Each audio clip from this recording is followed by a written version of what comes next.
Hey guys, Coach Gaglione here, and today I want to go over a 45-degree back extension bench. Much like the glute ham raise, we like to focus on having the hips be the driver, the low back be more of a stabilizer muscle. This is a good alternative if you can't do, or a starting point if you can't do a full glute ham raise yet, and you still want to work your glutes, hamstrings, and low back. So what's nice about this Elite FTS model, it's got a really wide foot plate so I can kind of adjust my stances. So a lot of people are going to start here. Common mistakes, you want to make sure that you start with the hips extended, and that's a good lockout position. So I can do a close stance, which is going to mimic more of a conventional deadlift position. I like to drive my elbows up to lengthen my spine, and then drop my elbows down. If you want to get more of a glute emphasis and really kind of take the lower back more out of the equation, you could even kind of just stay kind of round and really just focus on the hips extending. So by putting your spine in a little bit of flexion and just holding that position, it'll kind of force your hips to do the hip extension and kind of take your lower back out of the equation. If I want to go a little wider, it'll feel more like a sumo deadlift. Sometimes I'll put like a hip circle around my knees to facilitate my abductor muscles as well. And what I like to do is you grab a pair of dumbbells or a barbell. You can also make this a dead stop back extension, which will feel very much like a deadlift. So I actually like to load this up like an easy bar or a barbell and go fairly heavy. It's a great way to load it, and also kind of engages your lats at the same time. You can hold a medicine ball, you can hold a band.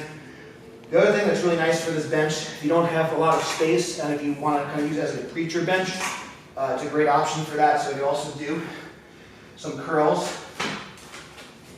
So this is what I would consider like a spider curl or a preacher curl, where I'm getting a lot of the resistance at the top range of motion. Or if I was standing, I'm not getting a lot of resistance with the curl here. Most of the resistance is at 90 degrees. But now, if I bend over and use this bench, I'm getting a lot of resistance in a different plane, different part of the range of motion. So now my resistance line is heaviest when I'm at the lockout versus at the mid-range with a standing curl. So I can do like a spider or a preacher curl here. And if I want to work more of the stretch position, I could also flip around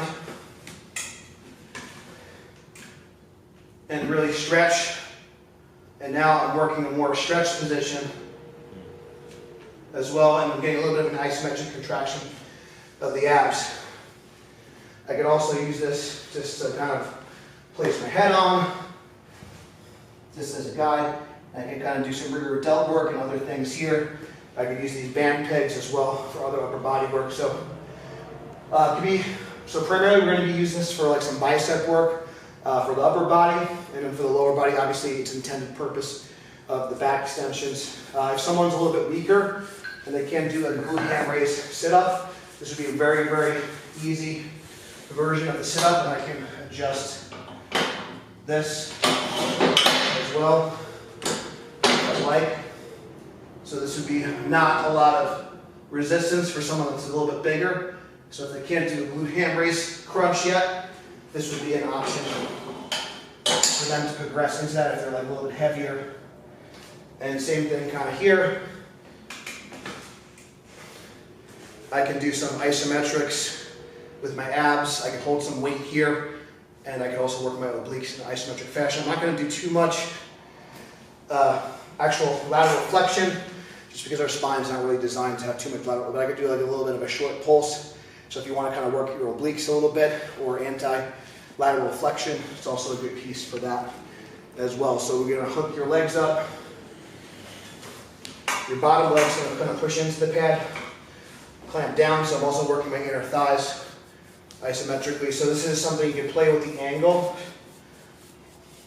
If you want to do some oblique work. So this will be a little bit higher up.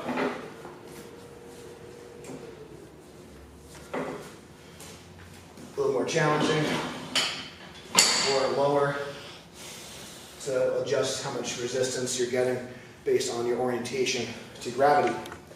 So that's some great options for your core, your bicep, your delts, if you want to use it for that.